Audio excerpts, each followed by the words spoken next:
A very late good evening to all my dear MOS members and the ophthalmic fraternity who have joined today. A very interesting webinar is coming up. Well, this initiative is by the Maharashtra Young Ophthalmologist Group, mainly for the freshers that we start practice in the first, the 3-tier, 2-tier and the metro cities. We need to have an idea. So we have an expert faculty with us and also expert panelists.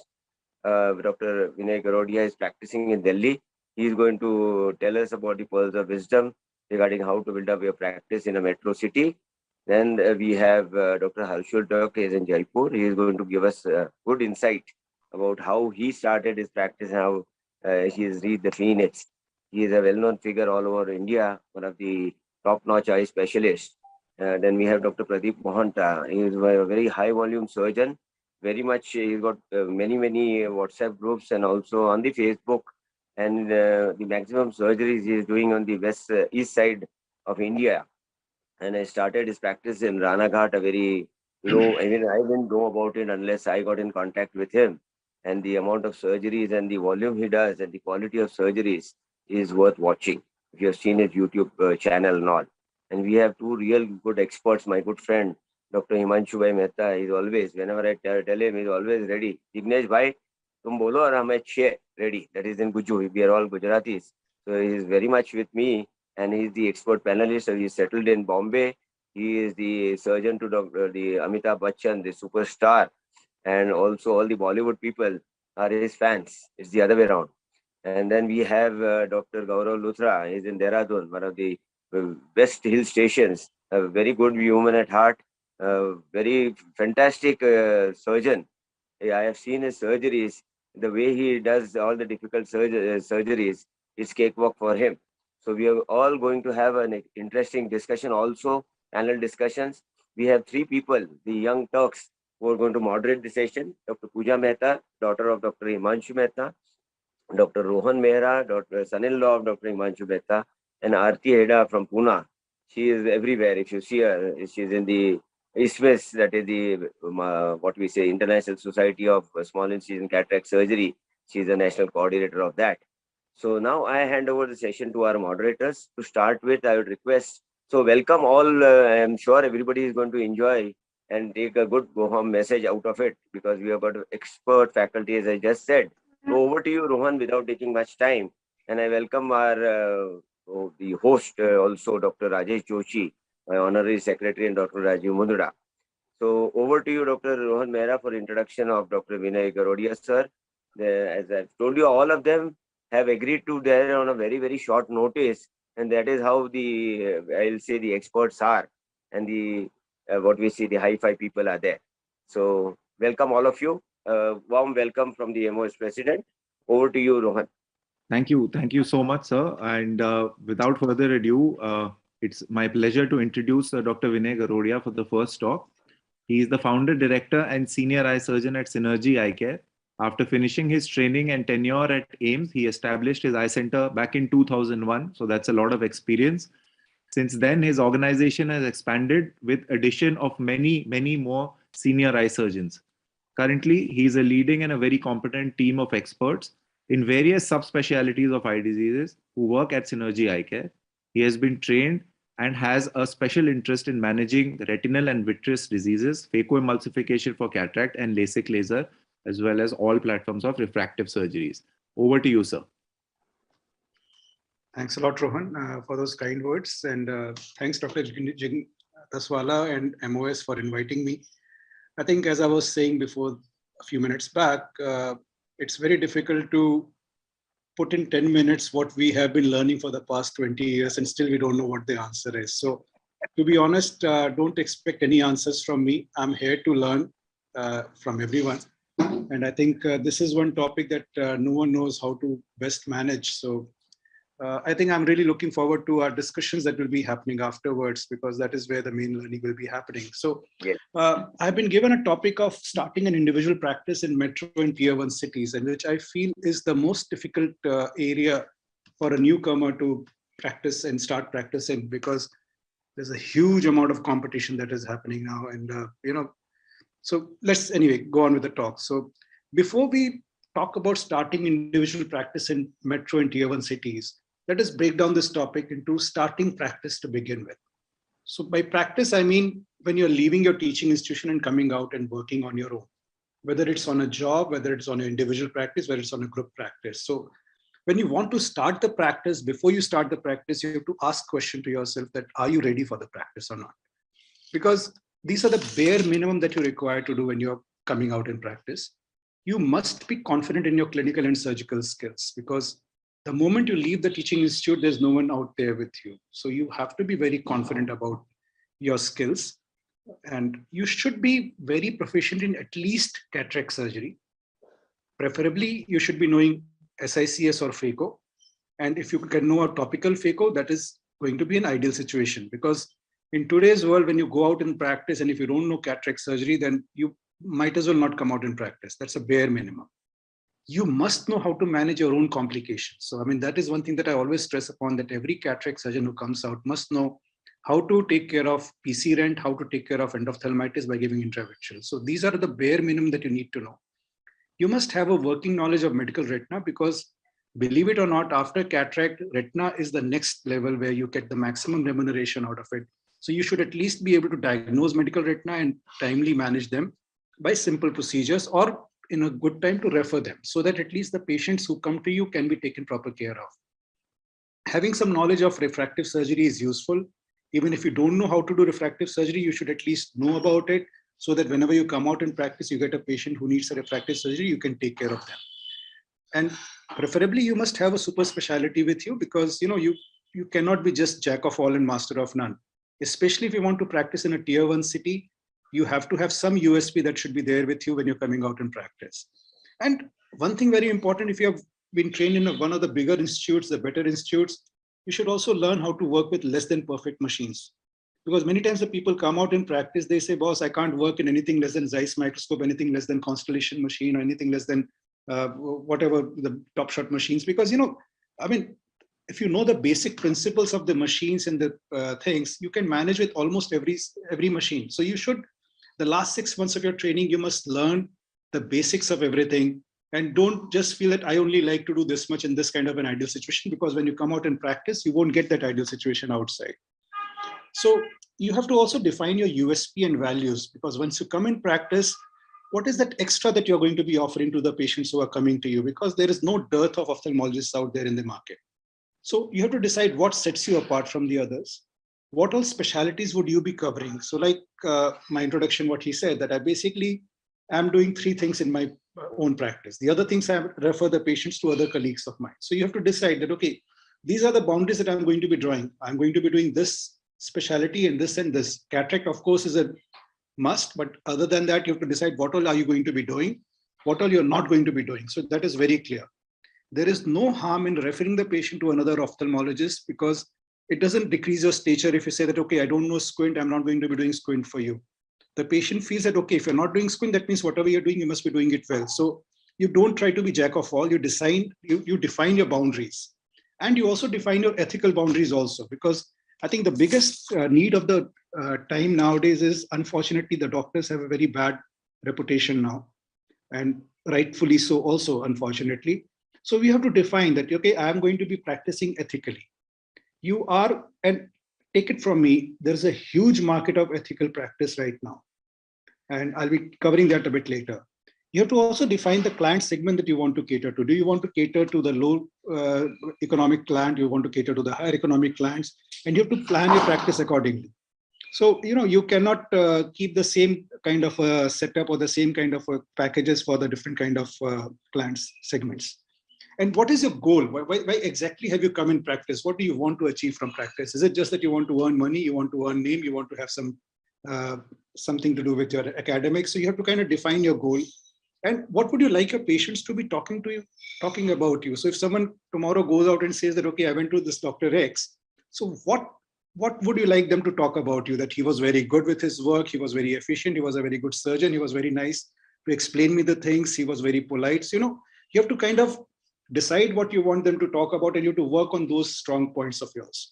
Like, for example, in my organization, we have defined these 4 value systems, and we have made it a part of our logo. So we talk about our competence, So each and everyone who is working at our place is going to be competent in whatever he or she is doing. Then we give a lot of stress about integrity. So we kept it as a second point. So whatever we are going to be doing, we are going to do with our best interest of the patient in mind. Safety is another thing that you have to give a lot of importance to, because a patient who is coming to you, you have to make sure your protocols are strong. There is no mishaps happening in your place. The training of the staff is good. The sterilization protocols are okay. The OTs are properly maintained. And of course, compassion is very, very important. Each and every patient who comes to your clinic should be like Amitabh Bachchan coming to your clinic, because that patient is ultimately going to be referring more patients to you. And there is no better publicity than word of mouth publicity. So rather than spending a lot of money on advertisements, whatever footfalls you get in your place, make sure that they get happy with you and they should be talking about you to others. So I think these are very, very important points that, it is in my opinion, these are the 4 value system that we talk about. Now, the options that you have for practice is either you can join an academic institution for a faculty job, or you can join a big chain as an employee, or you can have your own full-fledged practice with your OT and investigators and everything. Or the fourth option is that you can have your own OPD setup, but have a tie-up with some bigger center where you can use their facilities of OT or investigation. So I'll be covering the points number 3 and 4 for this talk. So now let's come to starting an individual practice. So when you decide that, okay, I want to go into practice and I want to have my own setup, the point options number 3 and 4. So what are the additional requirements? You have to know about each and every machine and equipment. You cannot afford to say that, no, boss, this is not my job, because once you are outside in practice, the kind of paraclinical staff that you are going to be getting is not going to be the same quality that you are getting in your teaching institute. You have to train them. Until you know about everything, you can't train them, you can't get the best out of them. So before you leave your teaching institute, make sure you visit all the departments, including, say, autoclave area, where you should know about the sterilization protocols, including spending some time with the nurses to see how they are doing the things, OT assistants. Each and everything is important. You should have some basic financial skills, which unfortunately is lacking. You should have HR skills, because you have to take care of the staff of yours. You should know about all the legal requirements that are there for your running the practice. You should know how to do an ethical marketing. You have to be very clear that, okay, marketing and branding are important. You cannot do it. They are not bad words, but you should know how to do it in an ethical way. And you have to have a digital presence. The moment you come out, you must have a website of your own. You must have a Google map, should have an address to your clinic, so that if a person is searching for you, he or she can reach you. The phone number should be there. So these are very basic low-hanging fruits that are required. And without these, you cannot do. So you have to have your own Google page. A Google map location should be there. That should be accurate. Make sure that your Google reviews are going on there. You've got a Facebook page, you've got your website, and these don't cost too much. And especially if you're working in a tier 1 city, these are very, very important. Now, you can consider an option of group practice as well. And I think, in my opinion, that is a preferred option for a newcomer, to go to a group practice rather than to be starting on your own. You should have deep pockets to be able to bear the losses, especially in the beginning, because that's the time when you'll be having investment in real estate, equipment, salaries, inventories, and everything. And initially, the returns are not going to be too high. So whenever you're planning your practice, make sure that whatever loans you take, whatever investment you make, you should have a provision that for the next 3 to 6 months, if you're not getting any income, you should be able to sustain yourself. You should have patience also. Don't feel that, this month, if I didn't got a good earning or good work, you don't get disappointed, because it takes time. All of us, even in our state, like for example, December was extremely good for all of us in Delhi. January was bad because of the cold, but February again has been good. So there are ups and downs are going to be happening in practice. So you have to be mentally prepared for that when you come into practice. You should have good social skills so that you can interact with your colleagues, physicians, and general public as well, because that's where you have to kind of get the patients from, because they should know what you're doing. You should not keep on harping about yourself, but you should somewhere tell them. They should be impressed by your behavior and knowledge to be referring to you. And you should be active in conferences and talks so that you can talk about what you're doing, so that you can get referrals from your colleagues. Now, coming to the next part, that when you're starting an individual practice, and if you decide to come into a metro or a tier 1 cities, so what are the challenges that you are going to be facing? So in my personal opinion, starting a practice for a solo guy in a tier 1 city is the most difficult. The cause is the real estate and the rental costs are extremely high out here.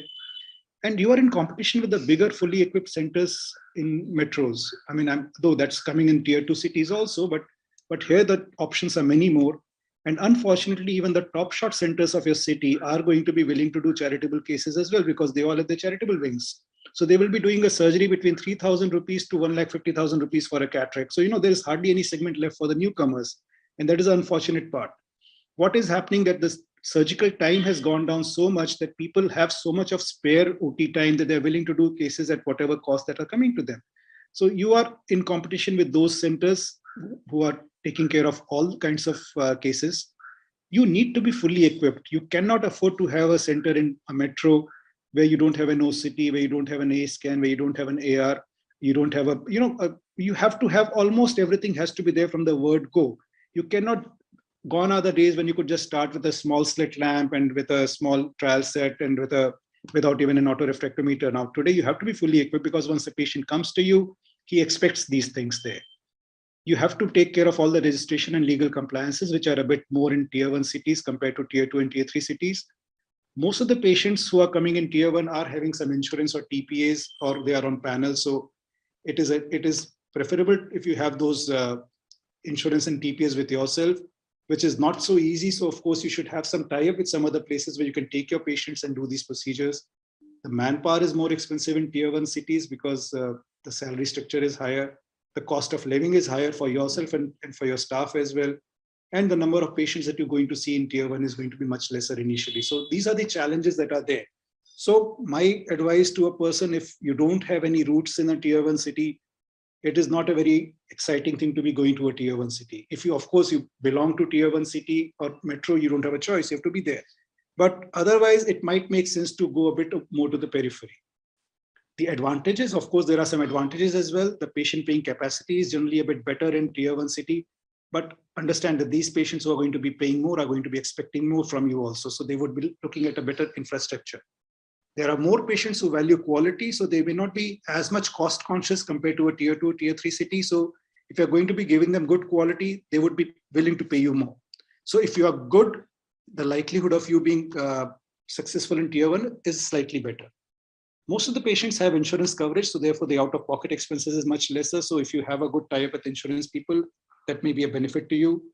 Some metros like say Gurgaon has a lot of shifting population. So, they are all new people who are coming over there. So if you're doing a proper marketing through the digital means, the chances of getting these patients to your side is a bit easier because they don't have any loyalty towards their regular doctors. Whereas in a tier 2 or a tier 3 city, the chances are that people already are going to one particular doctor. They would find it difficult to switch to a newcomer out there.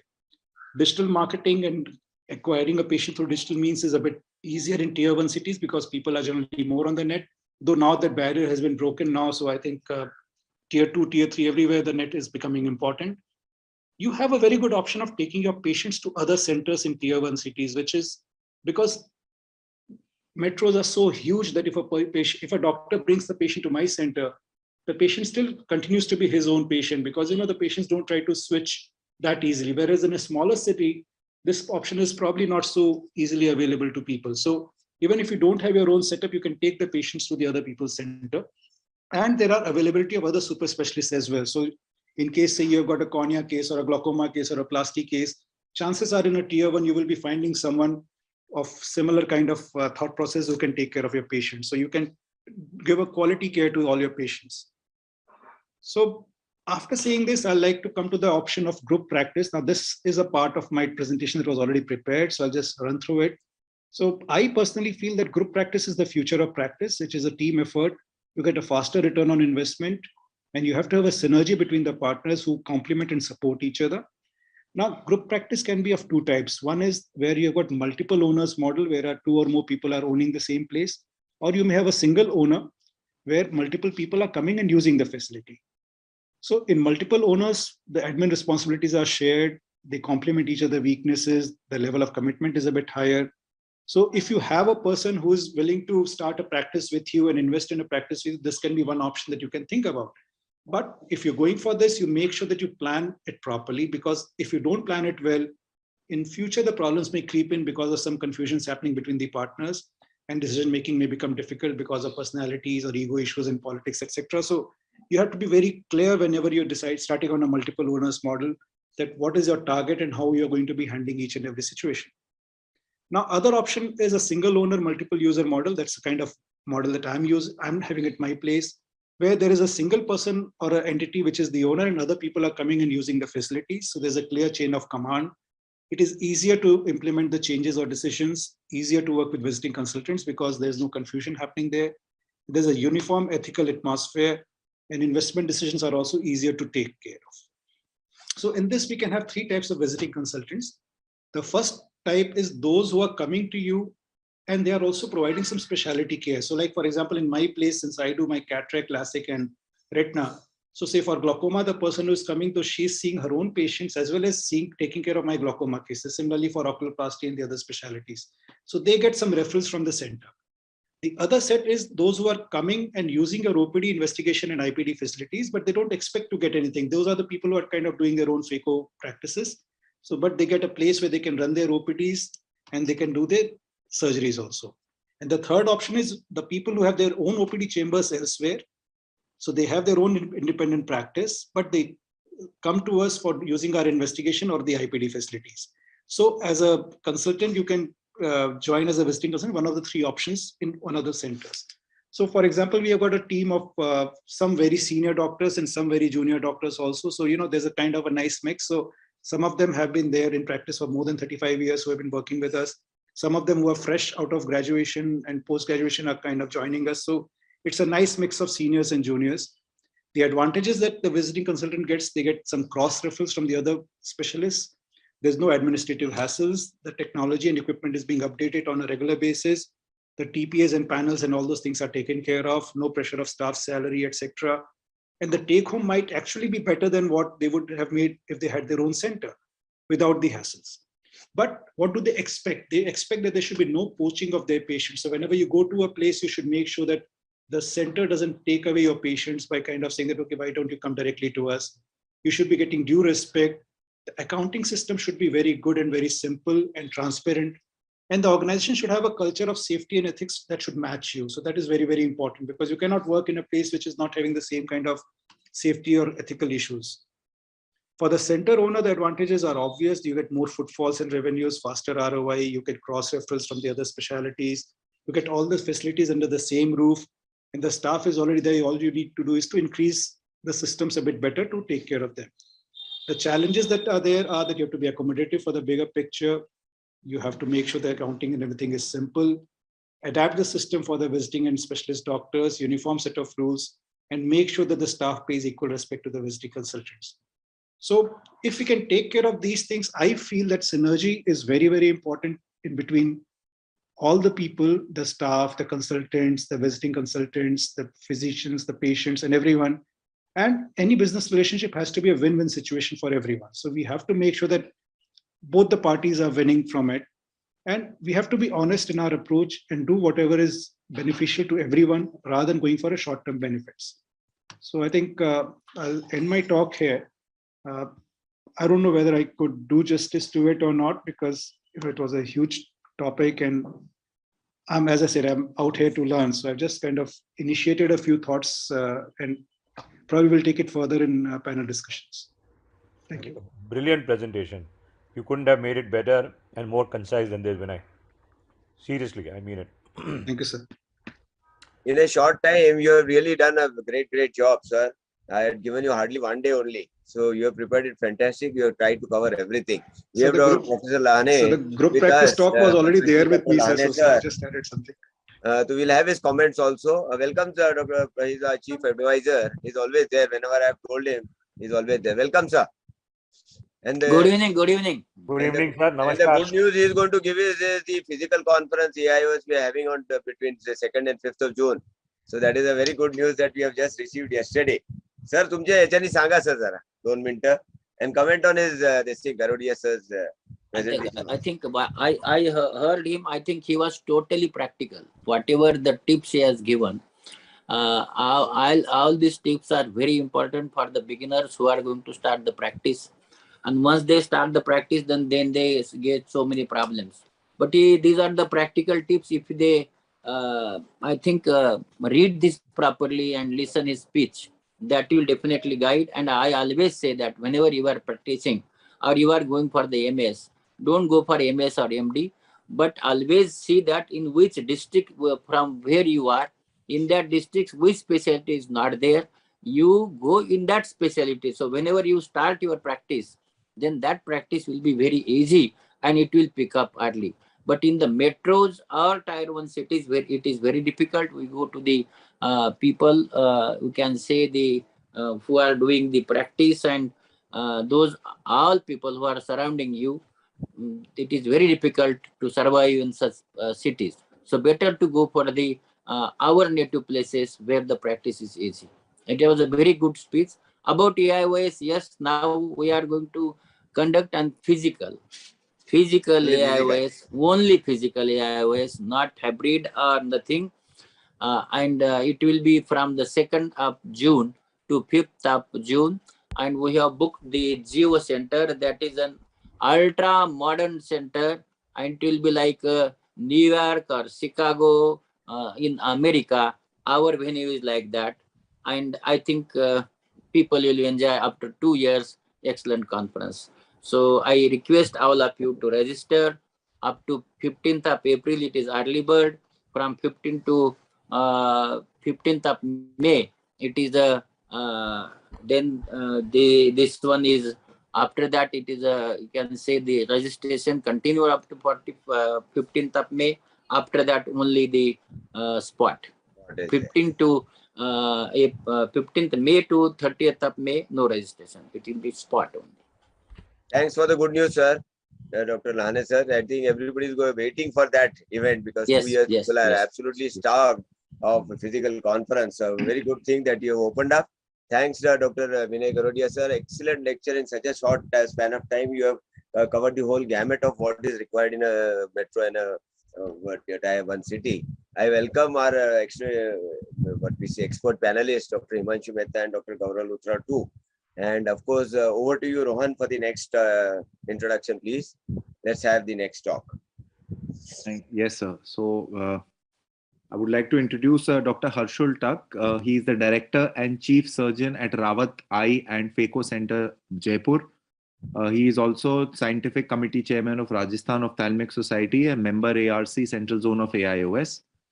Sir is Executive Member of IRSI and Governing Council Member of the ISCRIS, that is the Indian Society of Cornea and Keratorefractive Surgeons. Apart from all his laurels in ophthalmology, sir, of course, has the Life Beyond Ophthalmology channel. Along with that, he is a great badminton player as well. So I'm pretty sure his talk will be all rounded about all-round development, as well as, of course, the practice part of it. Over to you, sir. 2 more points I would like to add. Harshul is a very good singer also and an instrument player. So over to you, Harshul. Yeah. And a good trader in the stock market. He can talk like Tata ki aankh bhi hum banate hain. Incidentally also is an ophthalmologist. I think. Yeah. Incidentally, like, yes. Like Tata says, ispat bhi hum banate hain. He can say aankh bhi hum banate hain. Harshul, No, Lawrence, for you. Everything is after, everything is after ophthalmology, of course. So thank you so much. Thank you so much, Jignesh sir, for giving this wonderful opportunity. Thanks to entire MOS, Lahane sir, Dr. Rajesh, Dr. Himanshu, Dr. Gaurav, and all the panelists. So, and after excellent talk from Dr. Vinay, I'll be given the task to cover how to start the individual practice in tier 2 city, like we are in Jaipur. Can you see my presentation, sir? Yeah. Put it on the slideshow mode. Yeah. I'll just do that. So it was almost 20 years back when I also started my individual practice after finishing my post-graduation. Click on play button. Yeah.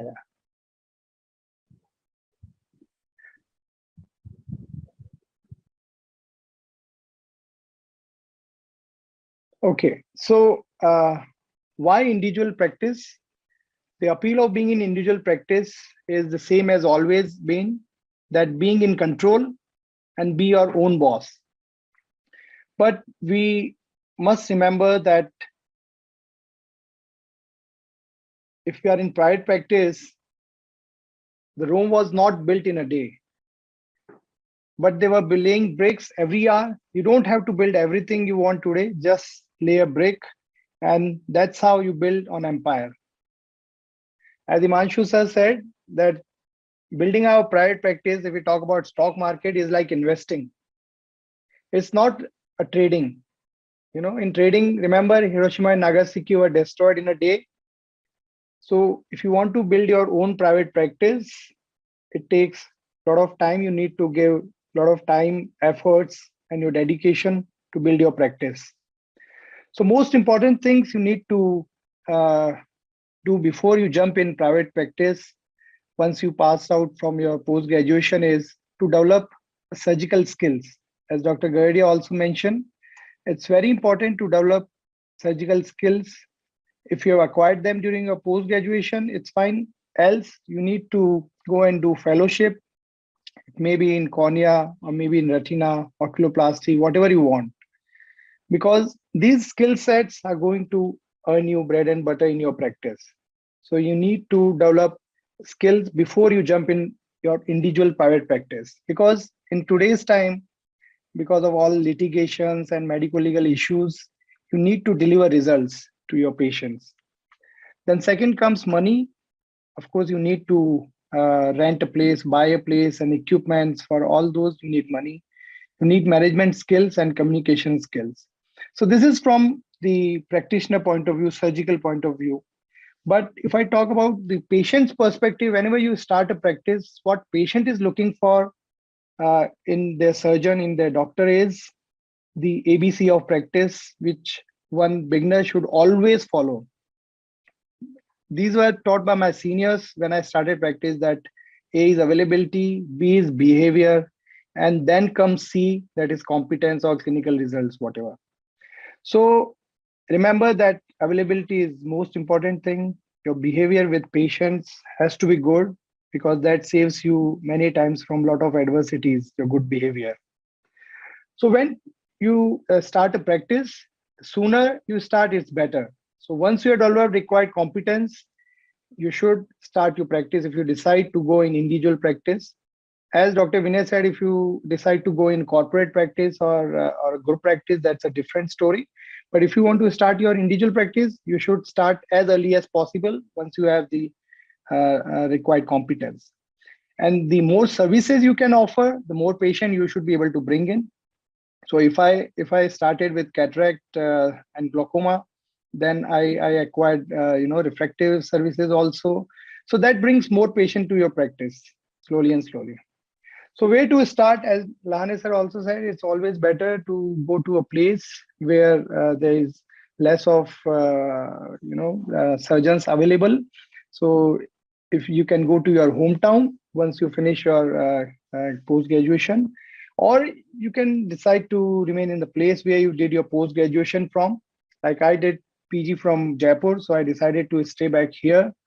And so advantage which you get is because your alma mater is here, so all your seniors and teachers are there to guide and support you in your initial phase of your career. And tier 2 cities, as we all know, have advantage as compared to metros, that they are not yet saturated and they also have good paying capacity. So the scale of startup depends firstly on your financial support from your family. So if your family has very good financial support, so you can start up with a bang and you can build a 5-star facility from the word go. And you can have all the equipments in the first place and can publicize it with full throttle, and you can get a good number of patients. But remember that your surgical skill and results only pay you in the longer run. I've seen these practices where good 5-star hospitals are opened up, but practices are not doing good because of the not so good results. So if you don't have that much of financial support, you can start with small investment, and slowly you can keep scaling up as your practice starts building.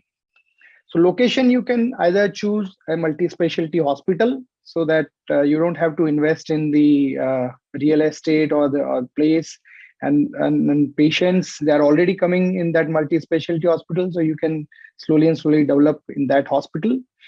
Or if you want to open up your own individual setup, then you should look for a place which has good visibility and easily approachable, which has ample parking, which is not too congested in the marketplace.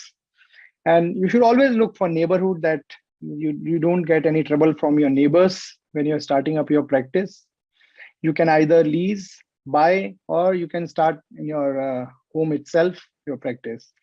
But always look for that there is enough space for OT, waiting areas, and immediate expansion in the coming 2 to 4 years.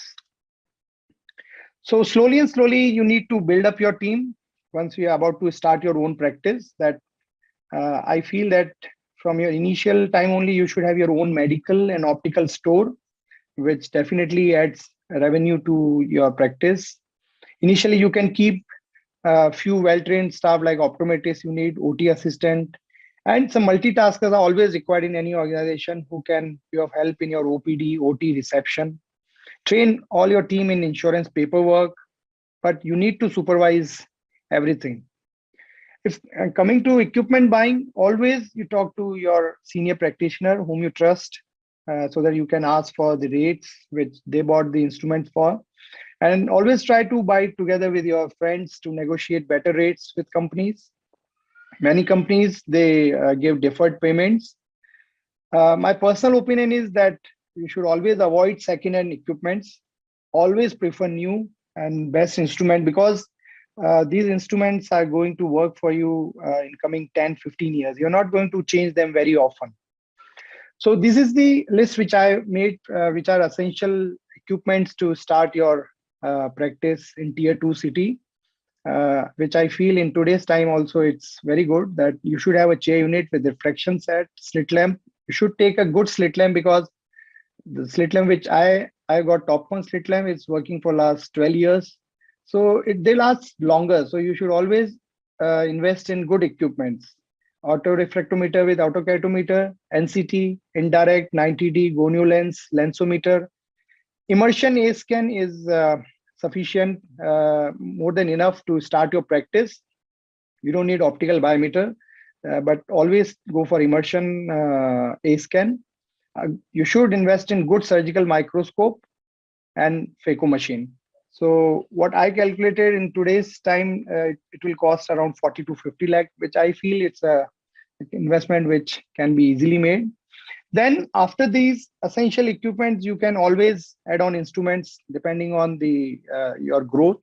You can add OCT, tomographer before optical biometer. I feel this is the order which I feel that I also bought in this order, these equipments. So you should invest in tomographer so that it can add to your refractive practice also, and to your revenue also it can add. Then you can take optical biometer, perimeter, specular microscope. And after a few years, like we started refractive services in a group.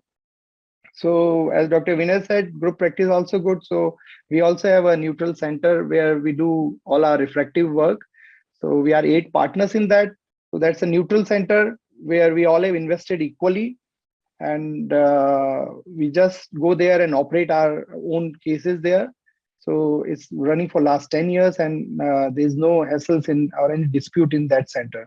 So after 6 to 8 to 10 years of your services, you can add your refractive services, or right from beginning, you can go to other centers also. Like in our laser center, we allow the younger surgeons also to come and operate in our laser machine. So that's another way you can straight away start refractive services.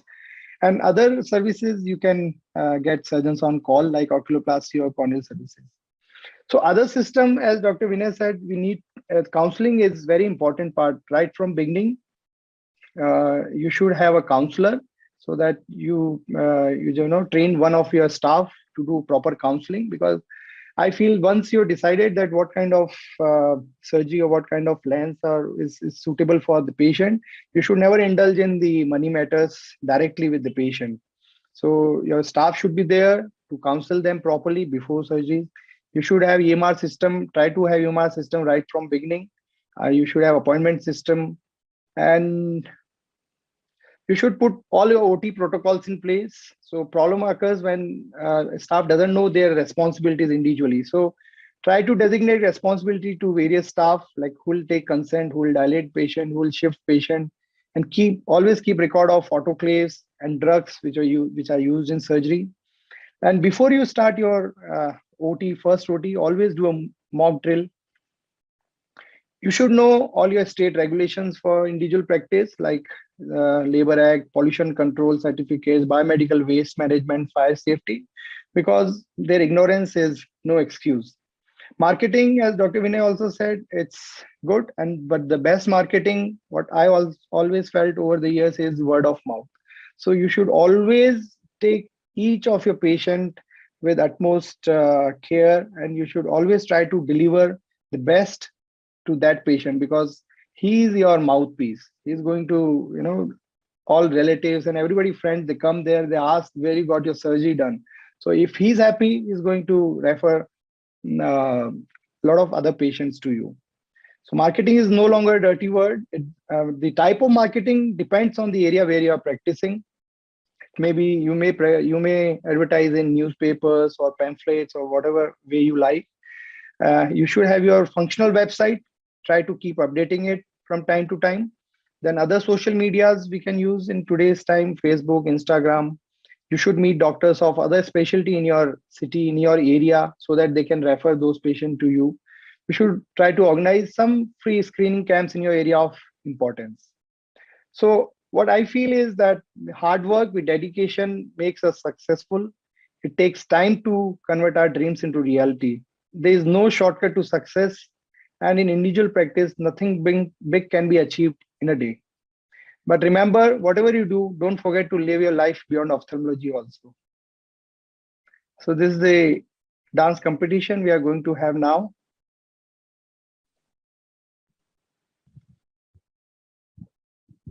Thank you very much. Very nicely put up, Arshul. Thank That you, is why sir. you people are here today. Garodia Saab, and in such a short time, such a beautiful presentation by both of you. Fantastic, we had it. More about it during panel discussion. Let's have the another talk of Dr. Pradeep Mohan, sir. Welcome, Dr. Pradeep Mohan. Aarti, Eda, over to you. Good evening, everyone. It's an honor to introduce Dr. Pradeep Mohan, sir. Dr. Pradeep did his MBBS from Calcutta Medical College. He did his DO at Jipmer, Pondicherry, and then did MS Ophthalmology from PGI, Chandigarh in the year 1990 and till 1992. He then did 1 year VR fellowship at Shankar Netralaya, Chennai. He started his private practice in the year 1994 and was never keen being in government service.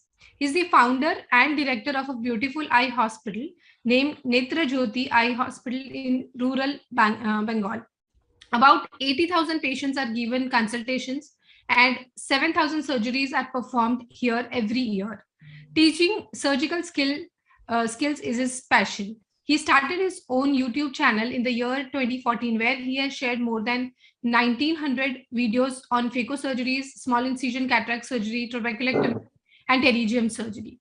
More than 26,000 people have subscribed to his channel, and it is highest in India. He has also created an academic Telegram group named Ocular Surgery Worldwide, which has more than 4,000 members. So without further delay, I would like to invite Dr. Pradeep Mohan, sir, for his talk on starting up the fresh individual practice in Tier 3 city. Over to you, Pradeep, sir, for your talk. Yeah, just a word in between before it starts, personal touch. As he had started all these groups, I was also part of one of the group. And of course, whatever programs I do also, we try and share it on the group. And we had a nice overseas trip together last year before the COVID times. And we had a great time, a very humble person at heart. And see the amount of work he has done. He has just been introduced by Aarti. So welcome, Mohanta sir. A very hardworking person. Very good table tennis player also. We had best of 5 and I lost it hands down. So that is such a good. I also play table tennis a regular way. Sir, Pradeep sir. Pradeep da, Yeah. Over to you. Yeah. Am I audible? Yeah, very much, sir. Just put it on a slideshow. How to put it? Double click karo, sir. Play karo. It will come. Otherwise, there is a come down on the right side, just next to the Zoom. Yeah, that one. Okay. There you are.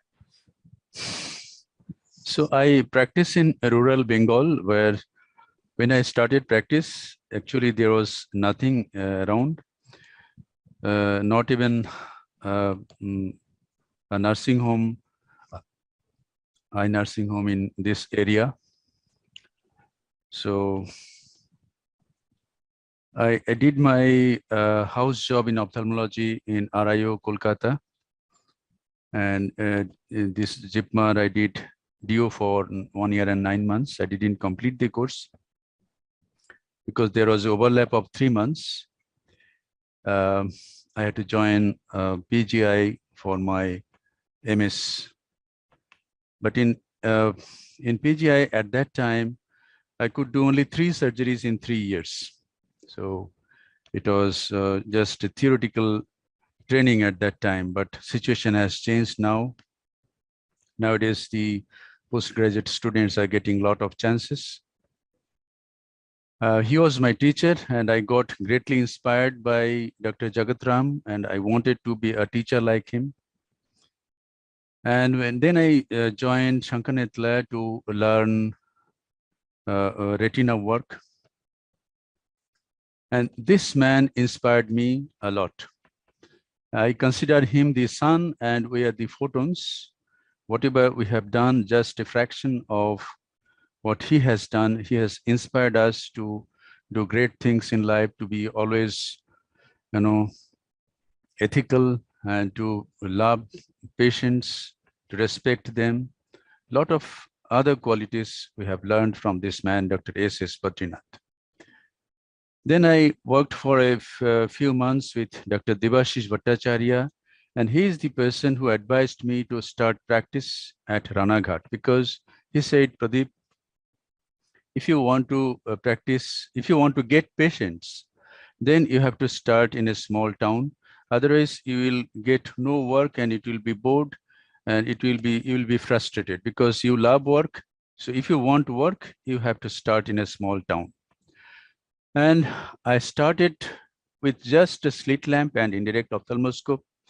I didn't have any other machine at that time. I used to take my cataract patients to another nursing home near Kolkata, traveling with the patient for about 50 kilometers and operate there. And what I have learned from Dr. Debashish Bhattacharya and from my mentors is to start practice anywhere, not even even in big cities. We have to be sincere. We must give more value to the patient than the money we get.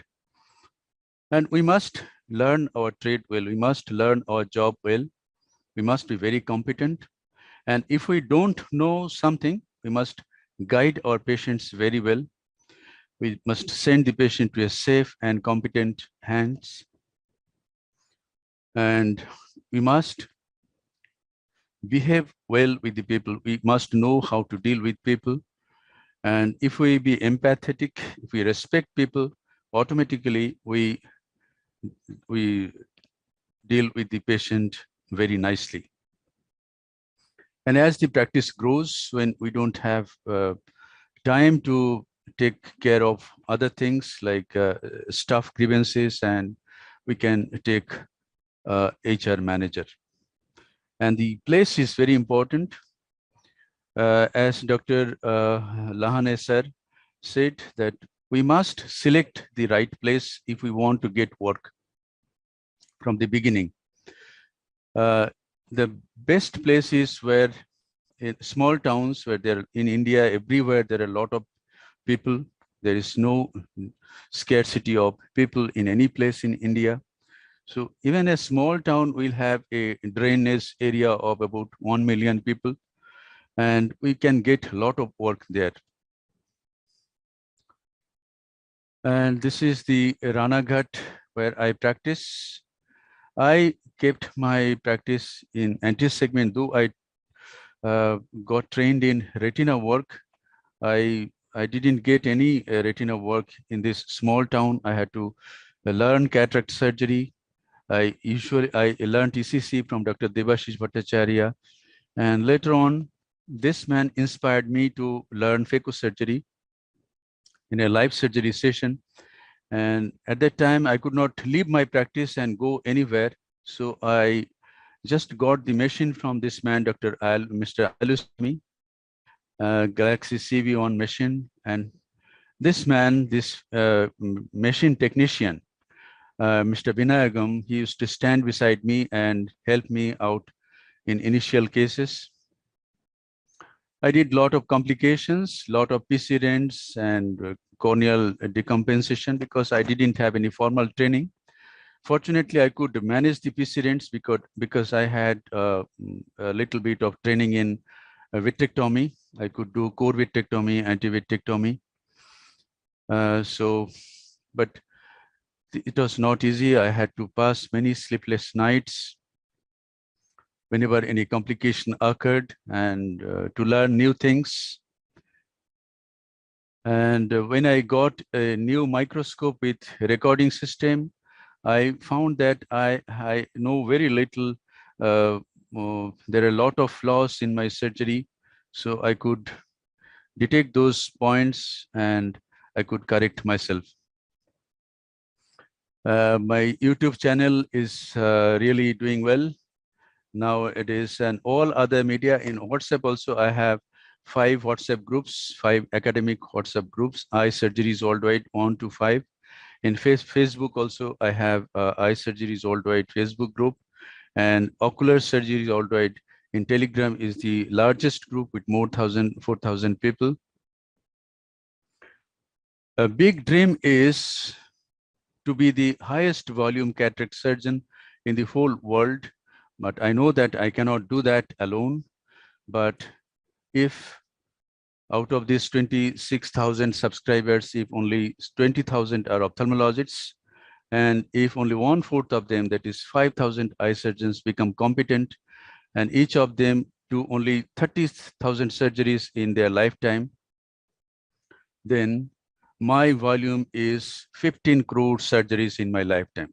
So I hope I will be the highest volume cataract surgeon in the world. Thank you very much. Very nice again. Sure. Thanks for accepting my invite at a short notice, the way all the other faculties have done it. And you've put in the life journey very nicely and how you have grown up to today's stature. So nice of you. Comments from Dr. Lahane sir, because he's also coming from a small city and is now set up as the Padma Shri and also professor at KJ Hospital. Lahane sir. Yes, what Mohanta said is very true. I think he's a totally practical. Harshul is also practical. Garode is also practical, and I think this is very good that they are guiding us. And practically, it means everybody was very practical and having the experience of their own practice, and that definitely helped all the beginners who are going to practice. Really, I'm thankful to you all three. Thank you very much. Thanks a lot, sir. Thanks a lot. Now, I would request Dr. Pooja Mehta. We have 2 expert panelists who are the people who have really guided me how to go about it, Gaurav and Dr. Himanshu Mehta. So I'll request Dr. Pooja Mehta to introduce them first to the audience, and then we have a panel discussion, a very fruitful discussion. All 3 of you can ask questions. It'll be very nice, good points coming up. Dr. Lahane and me will chip in as and when possible, and Dr. Rajesh Joshi. Over to you, Pooja. Just 1 second, sir. Yeah, no issues. It is my pleasure to introduce Dr. Himanshu Mehta, who is the consultant and director at the Vision Eye Center, Mumbai, Juhu. He is a famous celebrity doctor and a doctor to the famous Amitabh Bachchan. The second panelist is Dr. Gaurav Luthra, cataract and refractive surgeon, medical director, Drishti Eye Institute, Dehradun. He is a special interest in refractive surgery, challenging and pediatric cataract surgery and keratoconus. He is currently the chairman, academics, and past president, the Intraocular Implant and Refractive Society of India. He has performed over 200 live surgery demonstrations and has 5 orations and named 4 national awards. Welcome both the panelists to the show, sir. Before you start the panel discussion, 2 things. One I would like to say is about Dr. Himanshu Mehta and Dr. Gaurav Luthra. उन्होंने जो मेरे को guide किया है and at a short notice they were so generous कि भाई सब youngsters को इसको talk करने दो. We'll be part of the panel discussion. So nice of you. Welcome both of you. Start the panel discussion. Jignesh, Jignesh bhai, thank you very much. Lot of hard work on your part. Lot of family time and your clinic time that you are spending. Yes. You are one of the most proactive presidents that I've ever seen. I completely agree, Dr. Himanshu. Isn't it, Gaurav? Seriously. It's amazing how much energy he has been. Every 2-3 days, I see one new activity planned by sir for MOS. He's on the go. Every minute he's on the go. And you can't just tell him no. The way he puts it across, you just can't say that's anything. true. That's true. Totally agree. Arjun ने बेचारा badminton miss किया है. Everybody will give up everything with a smile of yours and one phone call from you, Jignesh. He leads by example, no? So if he's working so hard, you can't say no to him. You can't just tell him no. That's the whole thing. Dr. Gaurav can tell that this must be the shortest notice webinar we ever had. I think 24 hours notice because I already suggested a name like 24 hours back to Dr. Jignesh. I just wanted to just give a small thing. Do you see the picture behind me? Yeah. I've kept it on purpose here. That's the Mount Everest. Wow. Mm-hmm. And to go to the Mount Everest also there is a jam on the Mount Everest. There's a jam for the Mount Everest also. Correct. So whatever you do, whichever profession you are, there is a big queue ahead of you and behind you. Correct. Don't get dismayed by that. Even at the Mount Everest, imagine an isolated place like that, there is a queue like that, and then officially everybody knows about it. So don't get disheartened by anything, nothing wrong. Yeah, sorry, Vinay, you were saying. This may be a queue of the patients waiting for you also. So let's think the other way around. As Dr. Pradeep said, there are patients everywhere. I'm going to become the yogi. I'm going to become the yogi and sit in the Himalayas. So that तभी वो कुछ मिल जाएगा वहाँ जाके. Well, the yogi in Himalayas are making a lot of money, sir. Absolutely, we are in the wrong profession. Yeah. So one of the things that strikes me always has been, it occurred to me sometime late in life. But all those who decide to become doctors by profession are generally lower middle class and middle class people. So our mentality is totally different rather than a rich guy. A billionaire will never in his lifetime become an ophthalmologist. And if you plan to have a Ferrari by the age of 30, run away at 24. You will never get it. Absolutely. This is a slow and steady, as Herschel said, Rome was not built in a day. The damn thing, till 35 years, you are still trying to figure out. Dr. Mohan also said, be sure in your skills. Be sure. Vinay said, sure in your skills. And every minute, every time, even now you can imagine how many people are listening to this. And all the panelists. Why? Because they want to improvise with every small. Vinay said 4 times that I'm still learning. See the beauty of this profession. At every stage, all of us are learning. That includes me, that includes Gaurav. And that's the beauty of this profession, and that's what keeps us sustaining. Having said that, so, to set up an ophthalmic practice is an Herculean task. It's a Herculean task. Imagine you're spending 32 years of your life still depending on your father's money. And you possibly have got just married and your child is also there. Seriously. It is a tough scenario. I know I went to US to study for the first time with a one-way ticket. I had no money. And Pooja was 6 months old. And I don't know what future has in store for me. That's the story of life. So don't get dismayed. All these points which have been said have been fantastic and brilliant. Build up your own practice and work on it. Lot of guidelines that were given, very well written. It's a gold standard. Nobody told us all these things. We learned by trial and errors. You have a great thing called digital marketing today and a great way to present yourself. Patients have done their homework today by the time they reach your consultant. Yes. Whether in Tier 1, Tier 2, Tier 3 city. They know your Kundli very well. They know whom they are going to. Where you partied last night, what were you doing? What drink you had the previous evening from your Instagram status. They know where you were partying. So don't be under any impression that all these things are not been seen. People do a lot of homework and they come to you. So this is a different age that we are living, and it's a plus and minus to the story. But as always, the first thing I would say is two things which, if you realize, Dr. Lane also said and Dr. Monta said, find an area where there are not enough specialists. So competition is for losers is a very favorite book of mine.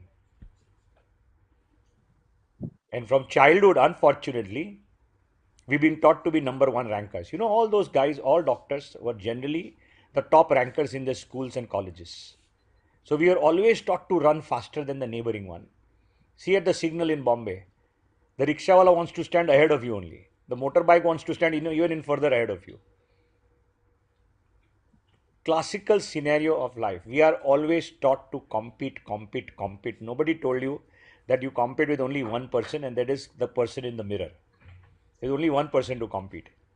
And that's why the favorite topic, what did I do differently this year than last? How did I grow myself with an LBO or without LBO? One life, this is not the end of the story. And if the rest, it's like you're juggling multiple balls. You're a juggler of the highest level.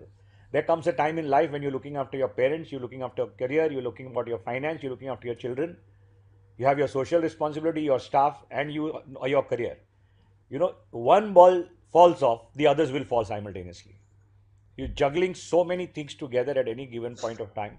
And it's a tough decision to do that with a balanced state of mind. So I really respect all our colleagues, and I always say that we are underestimated ourselves overall. Everybody is so qualified. 20,000 doctors across the country have put their life into it. And that's some beginning statement. And it hurts when the Prime Minister says, why did you have to go to a small country to study? Damn, your 67% reservation. You don't want good children to study in this country. And then you crib like this. Then why did you go to smaller countries to study? Pathetic. And we have no say in the matter. So the most people are not going to be there with you. Nobody is going to be there with you in your bad times. Ukraine is a prime example. Everybody will have external support from outside. When the war starts, you will have to face the world yourself. Don't depend on anybody. Nobody is going to help you. No good friend, no nothing. And this is prime that we are learning at every given point of time, every single day. So start in a smaller area if you wish to. If you have the courage to start in second, third tier city, fourth tier city, do that. It needs a lot of courage. But COVID has made it a lot more easier for people. People have found that online work and your connectivity has become a lot better. So you don't have to necessarily be in a metro. But since the topic is on metro, it's really the Himalayan task and a Herculean task to start anything in a metro. I'll tell you, in my area and around me, there are more ophthalmologists than panwalas and general practitioners. I'm not kidding. We know. You agree with me what I'm saying. Absolutely. Now, if that be so, and each one is undercutting each other, unfortunate, very sad. You don't have to do that. Ethically, everything works very well. One thing, no ophthalmologist has ever died of hunger. Each one has had a very good life, decent enough to survive. So if you leave out that you're going to make 10,000 crores in this profession, if you leave that dream and say that you're going to have a decent life, yes, it'll be a fantastic thing. I leave it to Gaurav and the others to take over, and we can discuss further. Yeah, thanks a lot, Dr. Himanshu. Fantastic. What tips and pearls of wisdom you have given over years of your practice. Gaurav, your take on this, please. Okay. Thank you, sir. And, fantastic stuff. Rather than give you a lot of this thing, but I wanted to initiate a debate. And I thought I'll ask Vinay about two things which cropped up during this talk. And all the talks were amazing. So I was like really enjoying each one of those pearls from Vinay, from Harshul, and from Dr. Manta also. And they were all very nice. So Vinay, you mentioned in your talk that if somebody, I'm talking about somebody wanting to start, I think the emphasis of today's meeting has been that you can start off in an underserved area or an area where you're comfortable or you're well known or, where you've done your PG from, where you will have a network. But what if somebody wants quality of life and wants to start working in a metro. He's grown up in a metro, went to college maybe to a small town and wants to come back and settle down in a metro. And as you said that, you need to have deep pockets. You need to start off with at least a good setup, which will allow patients to, feel that they're coming to a good center, which is well equipped. And so, I mean, good OT and with TPAs and, kind of everything that you need to have a good functional center. Now, all that doesn't happen in a day, and requires a lot of investment, work, and manpower generation, kind of setup. You need space, which will be horribly expensive. So where does that leave somebody who does not have? And Dr. Himanshu in addition added that most people become doctors who are from the lower middle class or middle class, so they probably won't have deep pockets, except a few lucky ones like Vinay. And so how does an average guy who doesn't have deep pockets and aspires to set up in a metro, set it up? And the second question will come after this, after you've answered this. Yeah. So I think first let me take one offshoot. The people coming, like I'm from a business background, right? So people feel that if you're coming from a business background, you have a very easy way out. But the problem in business background is your contemporaries have been earning a lot more at 24 years of age. So your comparison is there. So it's not even easy for people coming from a better socioeconomic status as well. So I think medicine is a difficult profession. You should only come in here not to earn money. You should come in here only if you feel for the profession, right? So that is one thing that I told my daughter who's trying to take up NEET this year. So don't come here because you feel that I'm a doctor. Come only if you feel for it. So I think that is one thing very clear, that when you become a doctor, don't expect to be earning huge amount of money. You would have a good life, you would have a comfortable life. But as Dr. Himanshu said, don't dream that high, because then you have other options also to do. Now, coming to the question about how a person to set up in a metro city, as I said in my talk also, and I'm a strong believer in a group practice. So I think an ideal scenario for a newcomer is to join a setup, like for example, my setup that is there, which has got all the facilities, and we encourage people to come and use our facilities. You can have two of the models. One is if you can manage to have your own OPD setup, that is ideal. So you decide an area of work, set up a nice functional OPD, make it nice and swanky. Don't have to put up all the equipments out there, but that is your base where you're getting the patients to. And then bring in those patients or refer those patients to the center, like for example, my center, where you can get all the procedures done. You can use the refractive surgeries, you can use the TPAs, you can use the NABH, you can use the CGHS, everything is there. Plus, if you have any specialty care that has to be taken, say you want to refer to a cornea person or to a plastic person, all those doctors are also there. So you are in a way attached to an institute, but you have your own independence, you have got your own patient base.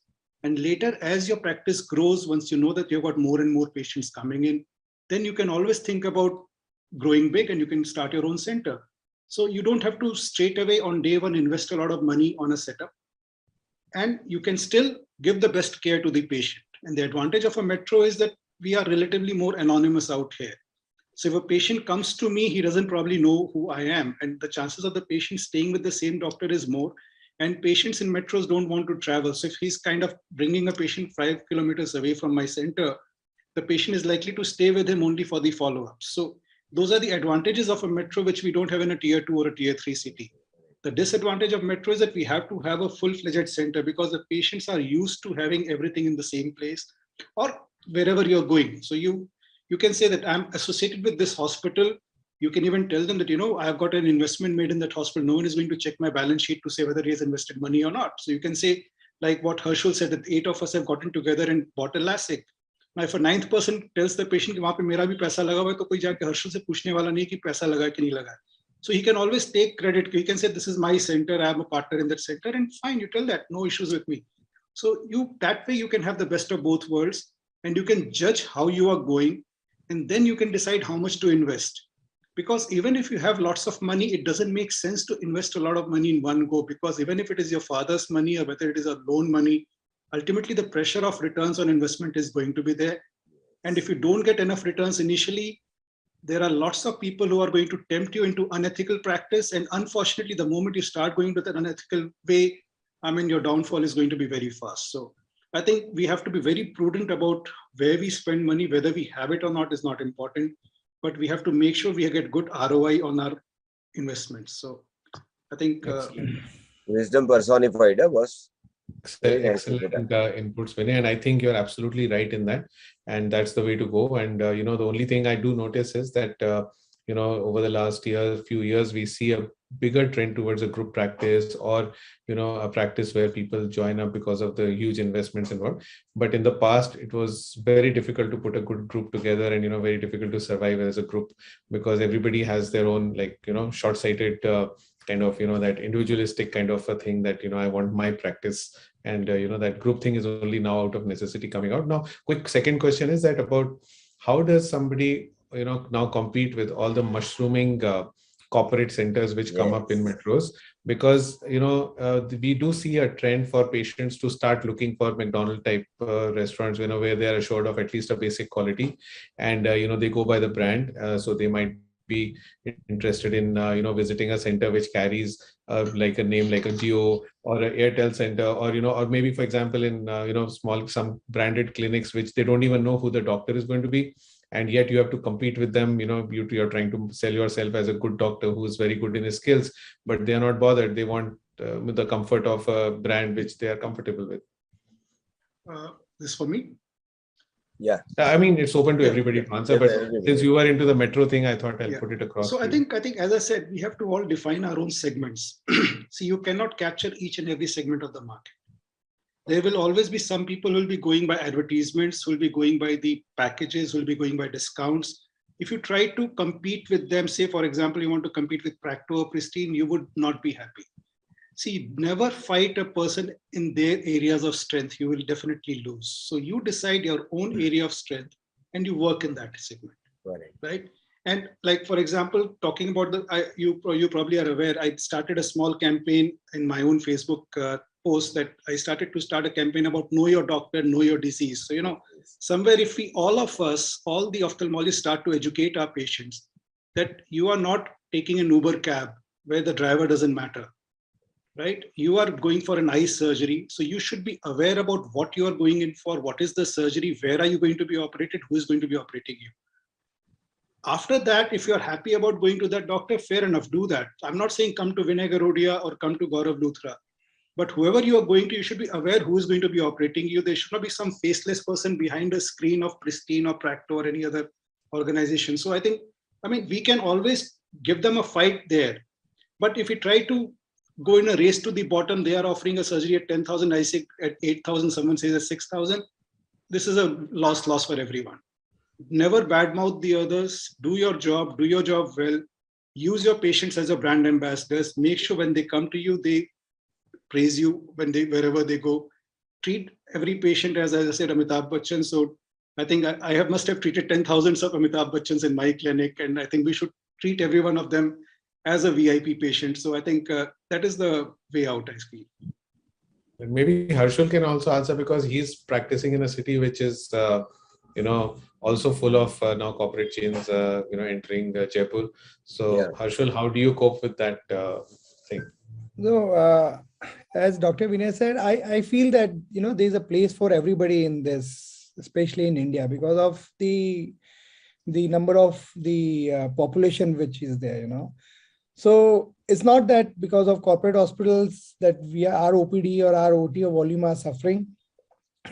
I mean, I'm practicing in the walled city of Jaipur, where ours is only practice catering to almost, 6 to 8 lakhs of population. So that gives a large volume to us, because people, they do want that they should get whatever is there in our facility, whatever we are offering them.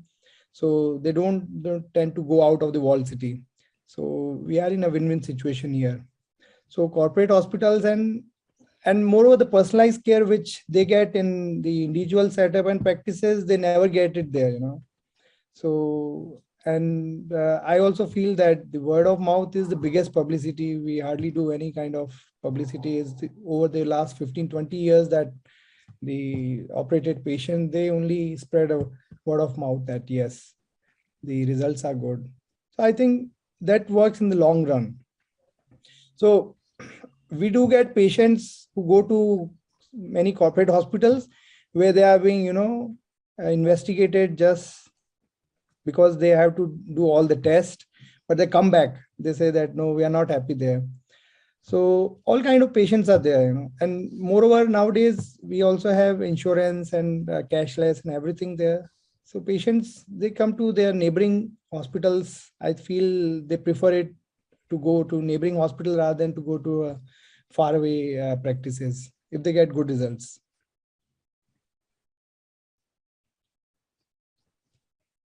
I think we should allow Pooja and Rohan and Dr. Aarti to take it forward. Aarti, raise your hand. She would like to ask a question. Aarti. So we have a good number of young ophthalmologists with us. So we have few questions in the chat box. So let me take those questions, sir, before we move on to our questions. So we have first question from Dr. Gaurav Gopal from Mohali. This question is for Dr. Vinay. So Dr. Vinay, do you feel synergy kind of neutral setup will be successful in tier 2 and tier 3 cities where the number of ophthalmologists are very few? See, I think this, as Gaurav said, this concept was very difficult thing to accept earlier, but slowly, I would not even say slowly, quite fast. In fact, this concept is picking up. I'm sure tier 2 is on the verge of becoming tier 1 nowadays. There's hardly any difference left. So I'm sure tier 2 and tier 3 also this kind of potential can be there. But what is important is that, the common factor that most of the people have, we try to fool the other person, whether it is your fellow colleague, whether it is your fellow patient. So as long as we keep this thing in mind, that in the long term, you have to think about each other's benefit, this model has got no reason for not to succeed. But you have to be very clear that the person who is running the center should not poach upon the patients, because that is the biggest reason why people are scared of going to that place. Yeah, tier 2 and tier 3 is a bit difficult because it's a smaller place. People tend to know everyone. The anonymity is not there. But still, this system can work. And as in tier 2, Harshul is already running a LASIK center for the past 10 years. So it may be slightly different, but it would definitely work. So next question we have from Hari Krishnan, doctor from Hyderabad. Maybe one of the panelists can take this question, or maybe Himanshu sir can take this question. Any comments on online aggregators for young surgeons?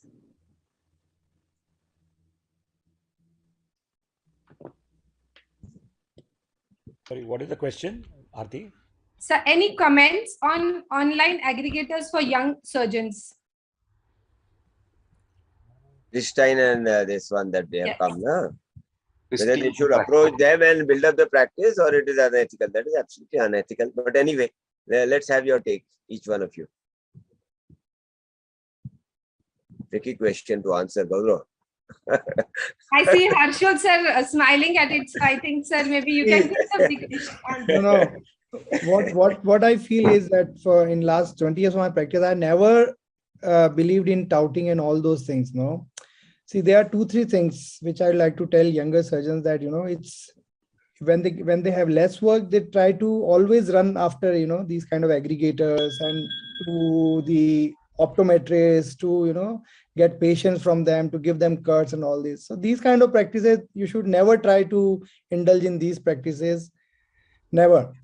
So they always cut down the rates, the quality of surgery and everything. So, and in my conscience, I never felt that I should do like this, and one should never do. I will only tell you that these are VC funded. Please understand, for the younger guys to understand what is VC and PE. These are very important funding mechanisms, like the Zomato's tomatoes. What you'll understand is Zomato. Loss making 50,000 crores. Now, you think it is easy? What they are doing is a massive online campaign, and just as you can sell a shirt online, they think they can sell medical service online. It's not the same. It's going to take time for them to understand this. But since they are funded by VCs and all the great projections which are made by them on paper, a lot of money is funded to them, and they are going to burn money. It's called the VC language, it's burning money. So when Zomato gave you a milkshake, a coffee shake, 500 rupees for 50 rupees, 450 rupees was being paid by some other investor. So these are all listed companies. Don't get into that. They have no interest on you as being an ophthalmologist. You are just a pawn in their big game. Correct. You are a disposable pawn, and a pawn in any chess game is meant to be disposed.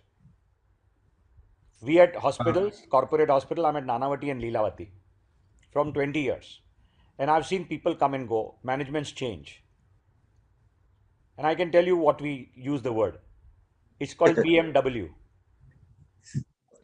So you have to bring more work. The doctor is the worker, donkey, to bring more work for the CEO's BMW. This is the answer that I have to give you. So if you have nothing else and you're buying time and you want some steady income, please join them. Let them have a taste of this. Don't think they are going to be there for you or it's a one-time job. I have had surgeons, neurosurgeons working in a hospital for 20 years. In 2 days, they've been thrown out. In a corporate hospital, in front of me. Now, poor guy has not grown his practice anywhere. A neurosurgeon or a cardiac surgeon needs an institutional setup. Correct. Now, that doesn't mean it can not happen to you. It can happen to you also. And especially a pristine kind where, I mean, again, no, nothing, I don't know the model. The models are, I can build any tiger model on paper. And there is such amount of free money available at 0 rupee interest in the world. It's growing in the air on trees. You should know how to tap the money. So unless he sells, they are all there for a 3 to 5 year plan to make money and being sold to somebody else. This is the standard protocol of any new startup. If you understand their mentality, you will understand that you are going to be used. So this is my answer on these aggregators that you're using. Practo has used you to make their own base. Now they are coming out of the brick and mortar model of creating their own hospitals. And they're going to make you compete amongst each other. And Practo has all our data as well. So all those who have been using their software, they know which patient was advised a cataract surgery. They are going to approach that particular patient saying, yes. Cataract advice kiya, why don't you get it done by our people? That's the catch. Yeah. Oh, I completely agree. And I think the aggregators are basically going to use and throw you. So neither the patient will ever know that, why he came. He didn't choose a surgeon. He just chose a aggregator. So the patient is not bothered who is going to operate upon him. He'll probably never come back to you. The aggregator will just find another guy to serve them at a lower price than you within 6 months. And so you are left high and dry because, you did not have any kind of, word of mouth publicity. The patient is not going to bring in any more patients to you. Plus you got underpaid for what you did. And in the end, so if you want to just do it as like a locum kind of a thing for a couple of months, it's fine. But beyond that, I don't think it has any value whatsoever. It will not in the long term, whatever. I mean, not even in the long term, even in 1 year's period or so, it will not really bring you anything except like a, survival money or nothing more than that. So instead of them using you, you start using them till you reach your destination. You ride the bus to get on to the next destination. Right, sir. So thank you so much. I will wait for more questions from the audience. Meanwhile, Vinay, you were saying something. Vinay, yeah. You wanted to say something. Yeah, I just wanted to emphasize on the same thing that see the number of surgeries that are going to happen if we really talk about ethical work, they are not going to increase because of these aggregators. So whatever surgeries that aggregators are getting, they are basically stealing from one of our colleagues and getting it there. They are not generating any new surgeries, except if they are doing unethical work and operating on a patient who doesn't require a surgery. I'm not going to go into that. So ultimately, they don't add any value to ophthalmology. They are just adding to the race to the bottom. So we all understand in the long run, it is detrimental to our society. But yeah, unfortunately, as Dr. Himanshu said, some people might get tempted to use them to get some initial cases, initial things. And I can't, blame the people who are joining them also because, they have to also survive and unfortunately, why only talking about aggregators? There are lots of leaders amongst us who are running OPD for 0 rupees or 99 rupees also. So we can't even blame the aggregators alone. As long as the society per se is competing with each other in the race to the bottom, I mean, that is what is happening to us. If I have to give you an example, what is Pristine known for in the newspaper? That it is a unicorn, it is already $1 billion market cap. Yeah. Is it known for any single medical service that they did, any better paper they published, any scientific revelation they made, any great surgery they performed? Nothing. Absolutely. That's it. So we were talking about how important social media is to have a presence in tier 1 and tier 2 cities. So how is it equally or more important in the other cities, tier 2 and tier 3? I mean, tier 1 cities, most of the people already have a social media platform, but should the other cities also, the doctors in the other cities also should have a social media platform? And should it be only social media like print media, or should it be banners, boards, or what kind of media should it be? Social media, as Dr. Vinay said so rightly, One India, now that the optic fiber, which has been laid by Reliance Jio across the country, the smallest of and the number of cells which the smartphone that even a common man possesses, you're going to see a rapid change into tier 2, tier 3, tier 4 cities. They are all equally, if not more connected, like any metro. There are more things they know and follow on YouTube than what I can. All those YouTube stars you can see who are getting 1 million hits and 4 million hits are not from metros. You have no time to survive. You are traveling in the traffic. It's from smaller cities. So your social media presence will have to be there in smaller areas also, because people have become very smart. And connectivity has improved phenomenally. And no longer you're going to have that great distinction. You will have, as he said correctly, tier 2. New Bombay is like Bombay now. It's no longer. Pune is what? Huge city. It was like a small thing, right, Jignesh? Mini metro now. Yeah, it is. Anybody asking questions? Otherwise, I'll ask. You have Sir, smart, I have one intelligent more people question for Gaurav, sir. Yes. Sorry, Himanshu, sir, you were saying something. No, Gaurav only I was asking him. Gaurav, you have smart, intelligent people there, and So, I was just going to chip in by saying that while, social media is big, but social media by itself, unless you're putting money into it, is not going to do anything for you, except that you're present on social media. You can be present on social media through a website, through your Facebook page and this thing. You will not gain a single follower if you are not putting money into growing your followers.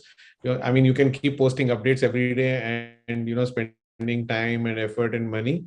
But if you are not kind of promoting it, so the social media giants have become very, very, smart. Nothing moves, and the visibility of whatever you post will not reach anyone unless you promote it, be it Facebook, be it YouTube, be it Instagram.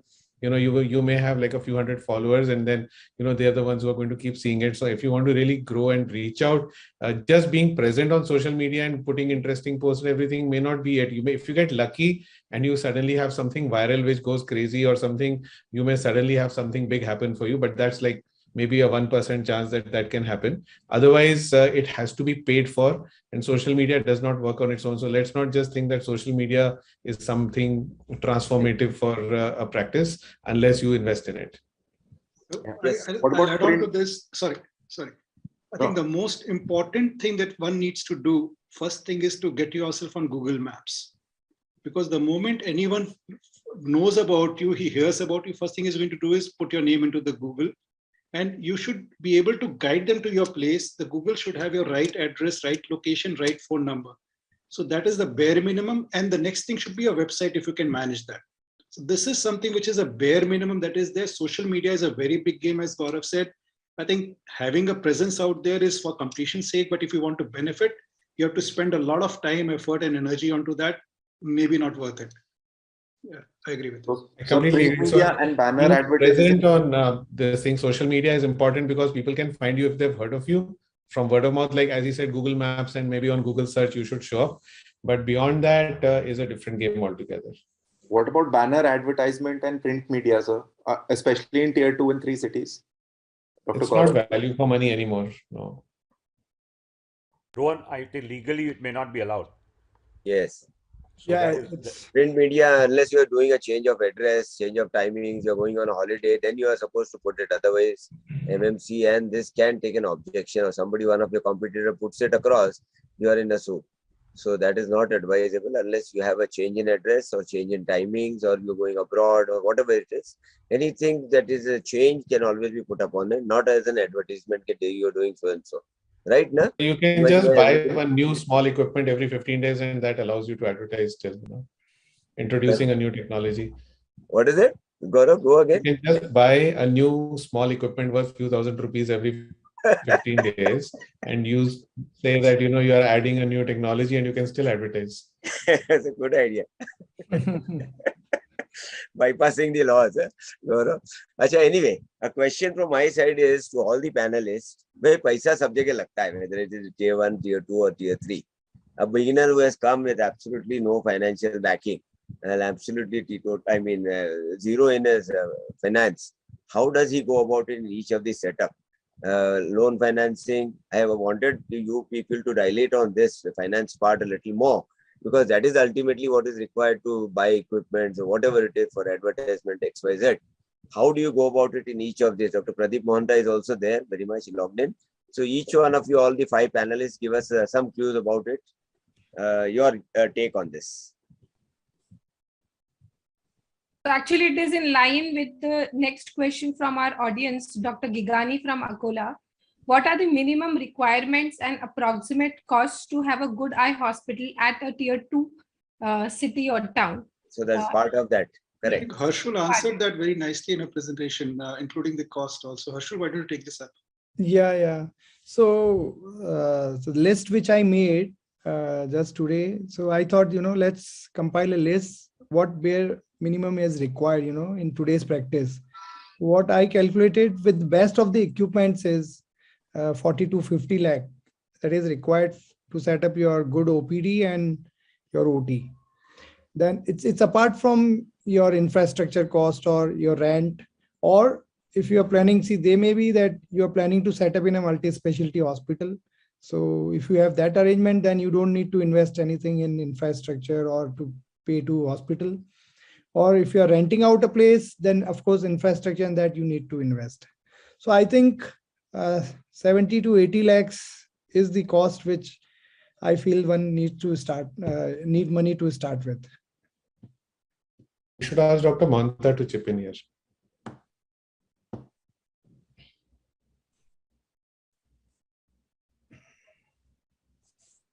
Hello. Pradeep is muted here. Yeah, Pradeep Shah. Pradeep Shah, bolo. See, entire 3 cities still we can start just with a slit lamp and indirect ophthalmoscope and a ultrasonic biometry machine and a low cost microscope like OMS 96 lakh microscope or Apasamis Advent.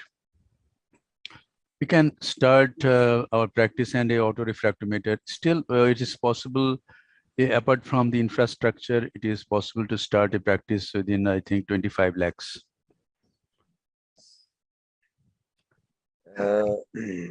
I have a counter question to all of you regarding this. Would you prefer for the first to take an infrastructure and then build up the equipments, or we go for a rental place if there's a cash is a big problem and go for the best of the equipments?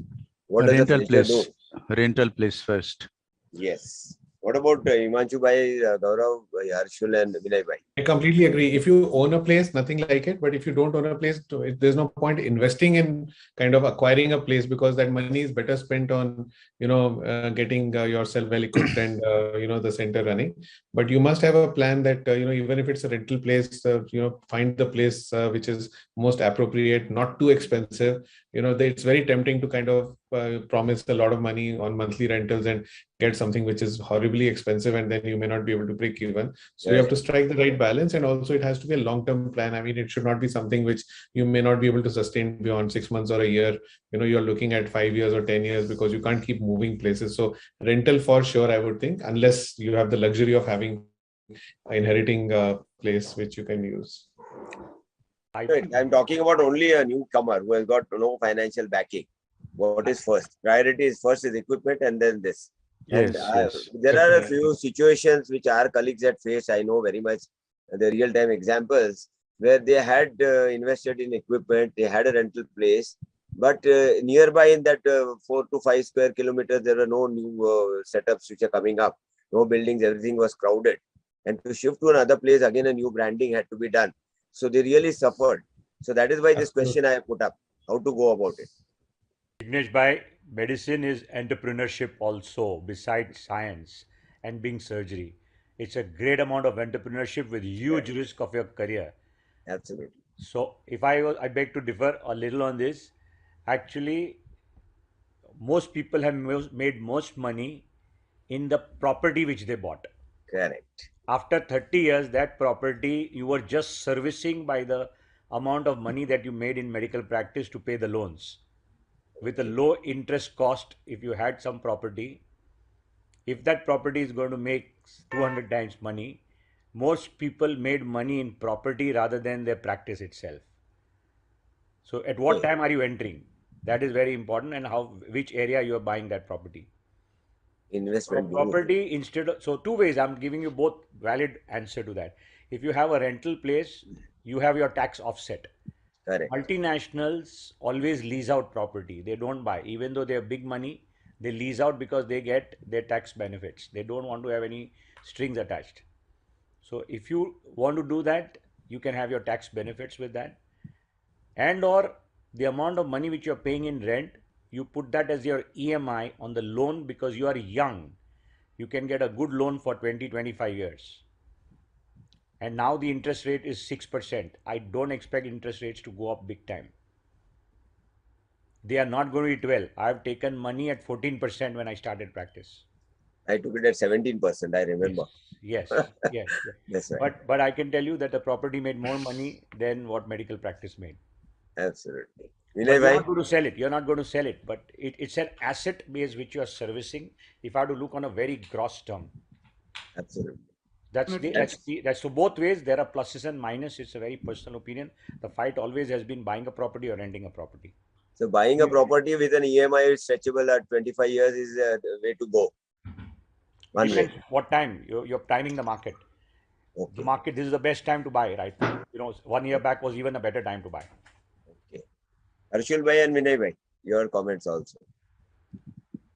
Sir, in a place like Delhi and Bombay, for a newcomer to buy a property is anyway a theoretical question. So I think I would not go into that.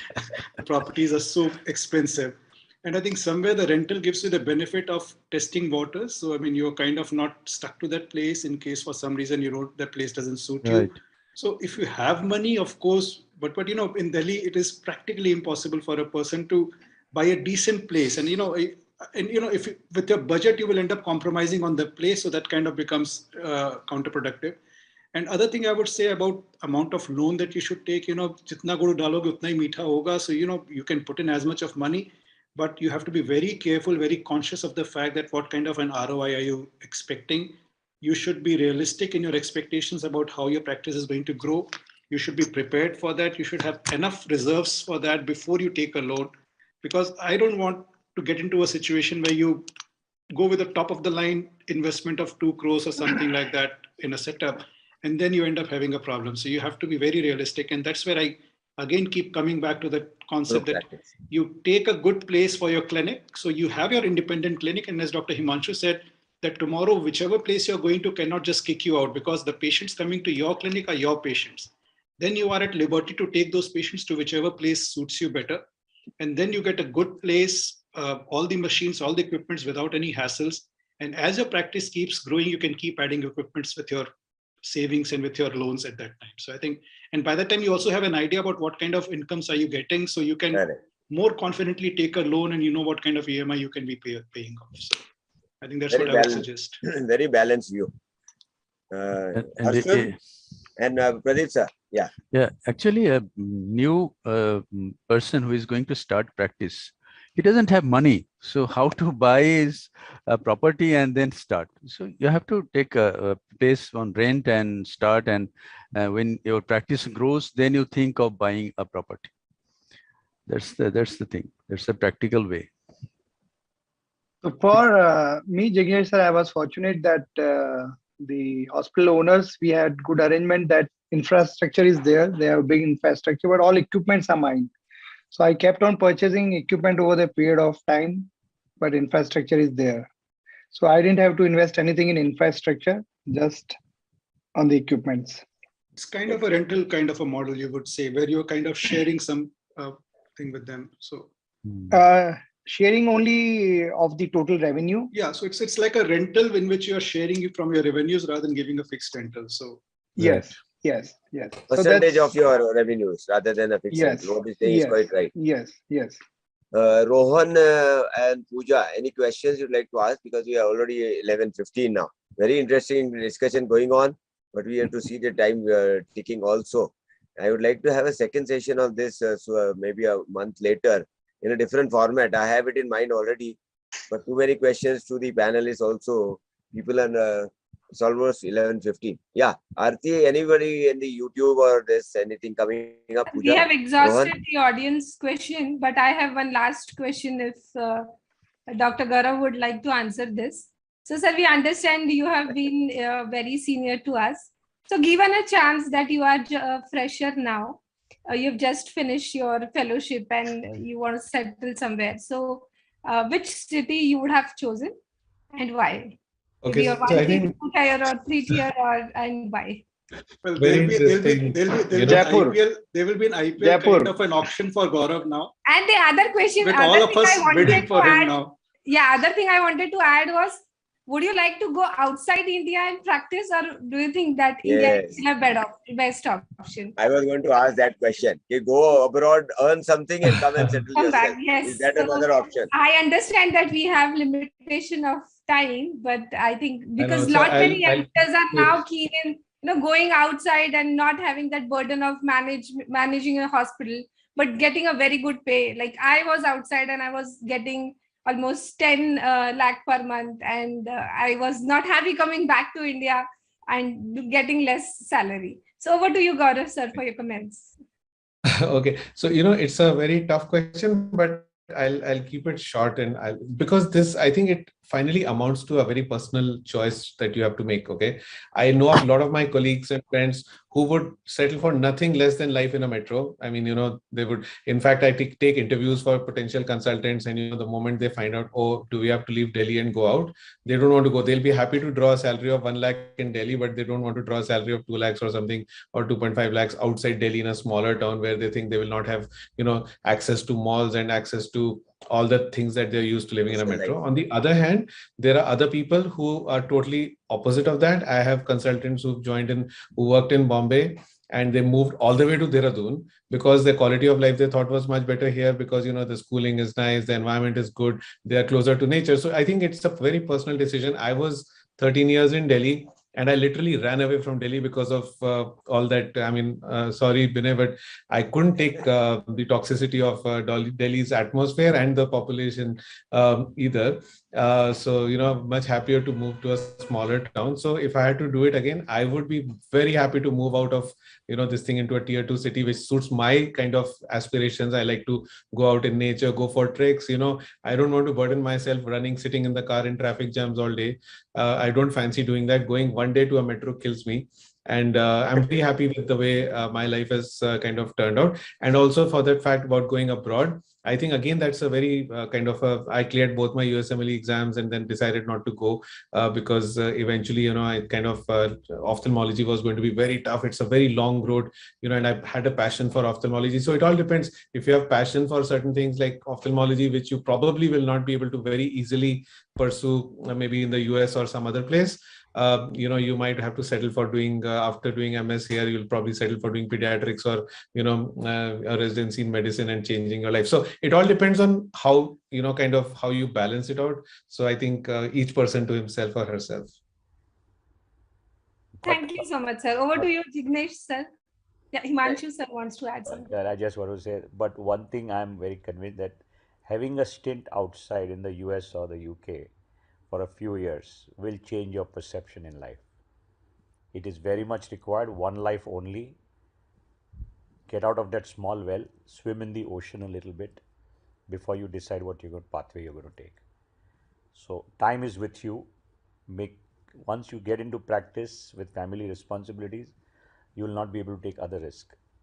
So if you're getting a fellowship, if you're getting something, don't think that you're losing time. Take the opportunity, grab it, grasp it, experience the ups and downs, the hard life that is there elsewhere, and a different perception of the way people look at things in life can change your life for the rest of your period. Very good advice, Dr. Himanshu, and I completely agree with that. Fantastic. I had a brief 1 month exposure in Nottingham before I took my FRCS. So I think after going from AIIMS, I didn't learn any ophthalmology out there, but I did learn how to talk to the patients. So I think that there are lot many things that you can learn outside. And coming about my decision about why I stayed in India, it was because of Golgappas, because I love Golgappas and thought bahar Golgappe nahi khane ko milenge. So everyone have their own reasons to stay back in the country. But Vinay, you exercise, yeah. You don't have any gappas here, yeah. Ah, You are a fit guy. You look absolutely, like a gappas have fit gone guy. in. Ah. Zoom is not showing my tummy part anyways. Rajesh is quietly smiling. Rajesh, this is not allowed. You have to say a few words, yeah. You are Yeah. muted. You are muted.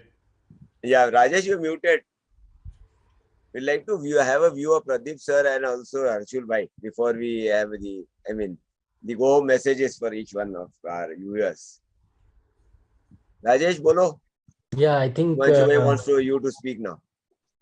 Yeah, I think as far as I am concerned, India is the best place to practice, I suppose. Wow, kya baat hai. Because Indian people definitely they forgive you for if something goes wrong. That is one thing, and you can enjoy your life. You can enjoy your work, whatever you want to do. Freedom. You can definitely enjoy. And as far as myself is concerned, I'm working in a government college, so I have a lot of liberty. So research, workplace, everything is balanced there. So I feel that setup is very nice, that one can choose if you don't have any backup at your home, and if you don't have any place to do your work, that is the best place, I suppose. He's partly answered that question, huh? If paisa hi nahi hai, to bhai government mein naukri karke jama karo. And if you are enjoying research and all, you are absolutely open to that. A lot of freedom. Harshul bhai and Pradeep bhai, your concluding remarks of each one of you, and then we have. Do you have any more questions, Pooja and Rohan? We had a very fruitful discussion. I see one of the best webinars of my series today. Yeah, Pradeep bhai, bolo. Yeah, actually, if we want to go outside to learn something, that should be just observership for 2-3 weeks to observe and to see what are the things how they talk to patients, what are the things they do. But the amount of work we get here in India will not get there, and it depends on your what you want in life. Like I want lot of surgeries, so I will not get lot of surgeries there. What I get here in my place. That's my view, that if you want to watch, you want to learn something, go and watch, observe, and come back and serve your own country. That not is to my earn view. money. Not to earn money, but correct, no? Pradeep? No, not to earn money. Let's be honest. Let's be honest. We all need money to survive. That's what I said. Let's not beat down the bush. That was my question. We are primarily in practice. Incidentally, we are doctors. Realization came after 25 years, but we are still struggling to survive and make money. Or let's not put any BS around it. Let's not put any veil around that. No, let's accept it honestly, and we are making it honestly. So the results have to be at par. We have undervalued ourselves. That's why we are talking of other countries. Right. We are strangers in the mirror, as I call it. We have no respect for our own self and our own profession. We are way better than singers or actors who do nothing, who have not contributed to the society. You are, per surgeon, if 10,000 surgeries, imagine you have changed the life and perception of those people for 10,000 people. What contribution you have made to the society? Absolutely. I hope Amitabh Bachchan is not listening into this. Harshul, your comments? No, but that brought a thought to me. Dr. Himanshu, what you said is absolutely correct, and that brought a thought to me. And what Dr. Aarti just said, that working say in the Middle East or someplace, and making 10 lakhs a month. If somebody who does not have the financial backing to start off his own thing could do a stint of a couple of years, 2-3 years, 4 years in one of these city countries which allow highly qualified, talented people to work for a good salary, save money, and then come back and start your practice. If you, kind of financially, I think that would make a lot of sense. I don't know. No, I don't think so. I don't think so. If you want to make money, make it here. I can give an example, And- sir. Okay. Sorry. We respect your views, sir. Harshul, yours and Vinay.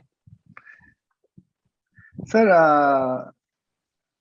when I started my practice, I didn't have any money, I just got one surgical microscope from hospital, and that's it. So slowly and slowly, I built it up over 2, 3 years, 4 years. Then I bought phaco machine, and that's how it grew. But I think I never felt like going outside anywhere or to earn money or something like that, because now the money is in India is flowing like anything. Right. So gone are the days when I think people used to go to Middle East to earn some quick money. Now corporate hospitals also give very good money to youngster. Even after you pass out MS, they give. I don't think so. They don't pay you anything at all. See, when we started. No. But the corporate hospital, they give good money, sir. It's not like that. So I feel that you can easily start your practice here in India and earn good amount of money. I never felt like going outside. May I add something? Yes, Dr. Pradeep. Actually, we are wasting time. We are working there for 3 years, bringing some money and coming back. We can work here with less money here, and side by side, we can start our practice and develop our own patient base. So we are wasting time those 3 years. We will not have a single patient here. So that's the thing. We have to start our practice early. That we should not waste time 3 years working somewhere else and come back and start from zero. We can go somewhere, observe how they are working, and we can employ some techniques and something here in our practice. That's my noted, sir. Yeah, Vinay sir. One in the same topic, I'll give one very interesting example. Two of my juniors, I won't name them, but right now they are running one of the biggest chains in the country. And these two best friends, one of them was working in India, while the other one was working in Dubai to arrange money for their practice that they were planning to start later on. Okay. And their families stayed in the same house. Okay. So I have seen an example of this kind of a thing where, they had best of both worlds. One of the partners was establishing the practice here. The other one was earning money to get the seed money for the practice there. So, this model has worked, and I've seen it work, and I've seen them grow from very basic level to one of the leaders in corporate ophthalmology in the country. But Vignesh bhai, there is I know that, Dr. Vinay. Yeah. But there is a other story behind it. Okay. Offline, because that much, But what you need to do is think tangentially, have the courage, break rules, and none of you will ever regret that you did a wrong thing. Have the courage to break the rules, go out of the way to do something more than a comfort zone. If you are stuck in your comfort zone, you'll never grow. Get out of your comfort zone, get some life. So 2 things you learn by making mistakes. One, what to do, and one, what not to do. So if you don't do it, you will not learn both the things. So go ahead, experiment. There is no perfect answer with any of us. It's such an interesting discussion, Himanshu bhai. ऐसा लगता है end नहीं होना चाहिए, but ultimately we have to take a call. Being the organizer, it is past almost 11:30, and a lot more questions I have in mind, but myself I'll have to restrict and see to that we put an end to the discussion. Very valuable tips from each one of them, a lot of pearls of wisdom, very well moderated by the youngsters and very well put up by our faculty speakers, each one of you. And the panelists, of course, you did a great job taking the discussion further. So at a short notice, each of you have honored this thing. I'm extremely thankful for that. And the little ones who have taken the job of moderating also, they did a great job. And of course, my backbone, Dr. Rajesh Joshi, is always there. And the Encode people very nicely put up the show. And they're with us till 11:30 for the technical aspects. A big thank you to each one of you. Over to you, Rajesh, for your Thanksgiving. Yeah, before that, Ashwin, would you like to show your video, a quick video? Yes, Today, Dr. or leave it? Yes, yes, doctor. Just a quick 30 seconds, please. Yes, yes. Before we sign off. We like to have more of you people, and a little later, after a gap of about a month and a half, in a different format will come. We'll have the same panelists. Let's see how we go about it. Maybe a debate session, sir? Sir? Maybe a debate session? Yes. I want to be now totally interactive. Now we have heard the part, each one. Lots of new questions have crop up in my mind. So I'm sure the audience also must have had it. So instead of a didactic, we directly have a debate, interactive, totally interactive. Each one we allow them to speak for a certain topic on that in his own way, his style. Everybody has got his own way of thinking this line of practice. See, so many good points have come out of it. Beautiful points have come out. See, Vinay Saab has put a different format altogether. Maybe group practice to chalana. Harshul has given his way. Gaurav, of course, sitting in Dehradun, he is known. He has also practiced in Delhi. And Himanshu Bhai has always, and Pradeep Sah, with the highest volume, how he has developed his practice in Ranaghat. So many different views, and all valuable for each one of us who is seeing the show today, and maybe it will be on the YouTube also for people to see this. Lots of points of wisdom. Yeah, Ashwin, over to you. Are Vaishnavi you able might to be play it? playing. Yes, doctor. Yeah, there you are.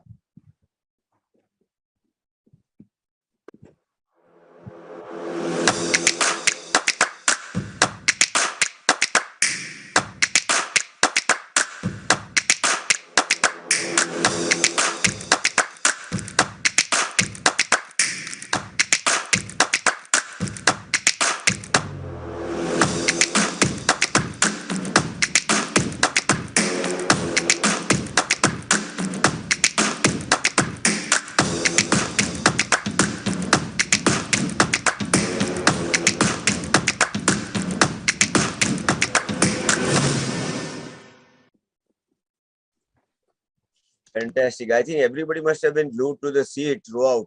Yesterday night, I operated a case. I went on till 4:40. And today also, I got a call from mucormycosis in the ICU. But I just did not want to end up this. But it was so interesting. So, a quick gallery view photograph. Can you have the videos on all the faculty? Vaishnavi, Ashwin. And then over to Dr. Rajesh Joshi for the Thanksgiving.